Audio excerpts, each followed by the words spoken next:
এক হচ্ছে যে আপনার বিসিবির অ্যাকাউন্টে যে টাকা ছিল সে টাকা ট্রান্সফার করা নিয়ে একটি কথা হয়েছে, আপনি এর ব্যাখ্যা দিয়েছেন যে আপনি আসলে গ্রিন এবং ইয়েলো ব্যাংকে টাকা রাখতে চেয়েছেন, কিন্তু কথা হচ্ছে যে এই 250 কোটি টাকা বা 250 কোটি টাকার একটু কম এই টাকা আসলে বোর্ডের সিদ্ধান্তে ট্রান্সফার করা হয়নি, এটি নিয়ে অনেক আলোচনা আছে। আপনি এটি নিয়ে কোনো কিছু বলবেন কিনা? এটিকে আপনি একক কৃতিত্বে, একক সিদ্ধান্তে, এককভাবেই আসলে ভালো হোক খারাপ হোক আপনি এটি করলেন কিনা?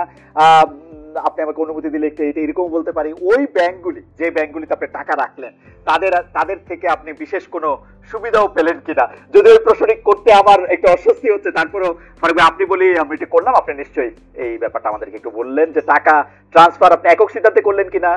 দুই হচ্ছে এই টাকা ট্রান্সফার করে আপনি কোনো বিশেষ সুবিধা পেলেন কিনা ফারুক ভাই? একটু বড় করে বলতে হবে আসলে। ঠিক, প্রথম কথা হচ্ছে গিয়ে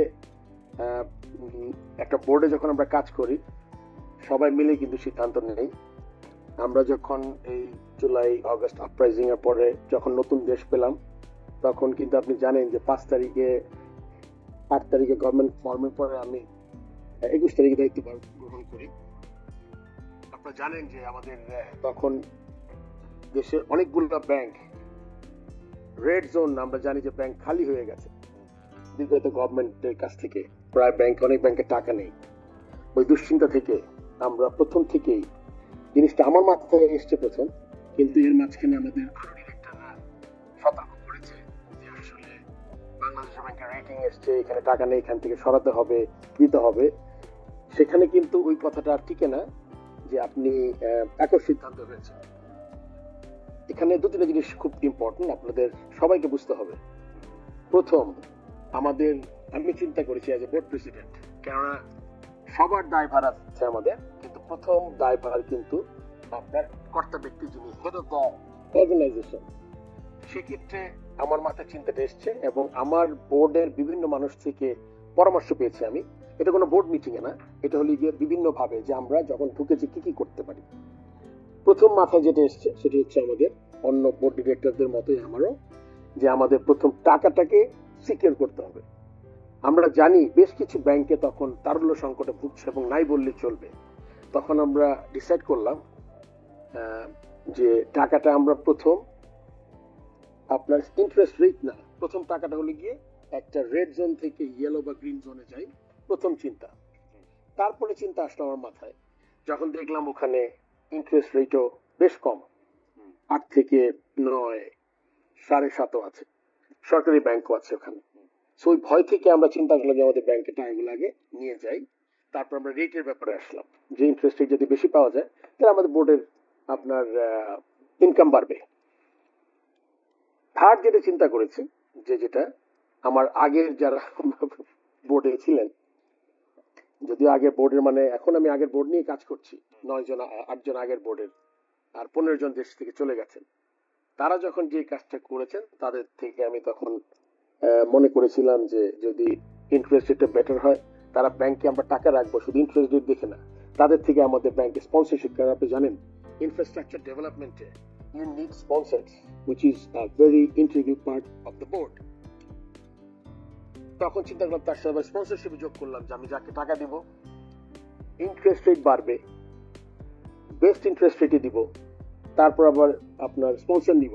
এখন আমি একটা জিনিস সবার কাছে এই কোয়েশ্চেনটা করতে চাই, ব্যাংকের প্রথম হলো কি রেড থেকে ইয়েলো এন্ড গ্রিন, ব্যাংকে গেলাম, তারপরে বেস্ট ইন্টারেস্ট রেট পেলাম, অন টপ অফ দ্যাট 8 কোটি 10 কোটি টাকা স্পন্সর নিলাম।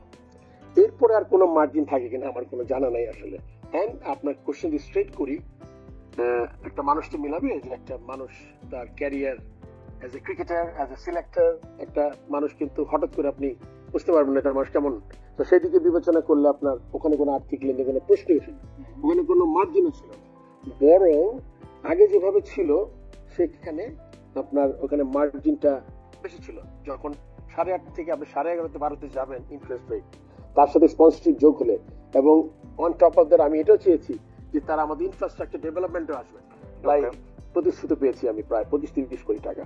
সো দিস ইজ এটা মানে in a nutshell that the reason, and সবাই বোর্ডের জানতো এবং সিগনেচারি আপনি জানেন যে আমি সিগনেচারিটাও আমি নেইনি Right. বোর্ড প্রেসিডেন্ট হওয়ার পরে। এটা একটা কথা আসে যে সিগনেচারি পরে হয়েছে। আসলে প্রথম আমার মিটিং যেদিন আমি প্রেসিডেন্ট হলাম ওই রেজুলেশনে 21 তারিখে আমাদের একজন বোর্ড ডিরেক্টর দেশ থেকে চলে গেছেন, তার জায়গায় আমরা আরেকজনকে ডিরেক্টরকে আমরা সিগনেচারি করেছি, যেটা আমার হাতে নেই।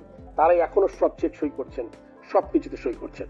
না, So, ফারুক ভাই, আমি মনে হয় এর এইখানে- চেয়ে বেশি আর কিছু ফারুক explain ভাই, করতে পারবো না। না আপনি এটা চিঠি দিয়েও জানিয়েছেন, কিন্তু আসলে আমরা একটু কনফিউজ হই কখন আমরা দেখেছি যে এখানে সিগনেচার ছিল ফাইন্যান্স কমিটির প্রধান জনাব ফাহিম সিনহার, আমি যদি ভুল না হয়ে থাকে, এবং পরিচালক মাহবুবুল্লাহ আলমের। তো তারা আপনার ছিল না, সেটি আপনি ঠিকই বলেছেন, কিন্তু তারা বলছেন সিদ্ধান্তটি বোর্ড সভায় নেওয়া হয়নি, আপনার সিদ্ধান্তে তারা সিদ্ধান্ত দিয়েছেন। ব্যাপারটা কি ঠিক আসলে? এরকম করে বোর্ড সভায় যে নিতে হবে জিনিসটা আসলে এরকম না। কেননা কিছু কিছু আপনার জিনিস থাকে যখন আপনি ইনফর্মালি আলাপ করে নেন। এখন যখন সবাই যখন অনেক কনসার্ন, যখন ওই বোর্ড সভা 1 মাস 2 মাস পরে হবে, তারপর আপনি সিদ্ধান্ত নেবেন, তখন ব্যাংকে যখন আপনি টাকা আনতে যাবেন সিদ্ধান্তের পরে কোনো টাকা থাকবে না। সো ওই সময়টা ছিল না, কিন্তু ইনফর্মালি প্রতিটা বোর্ড ডিরেক্টর জানতেন। এখন তারা যদি কিছু বলে থাকেন এটার বাইরে অন্য কিছু, এটাতে আসলে আমার কোনো কমেন্ট করার কিছু নাই। বাট এবং এই কনসার্নটা তাদেরও ছিল যে হ্যাঁ, it is a very good idea, I think we should go to better banks with green and yellow জোনে ফ্রম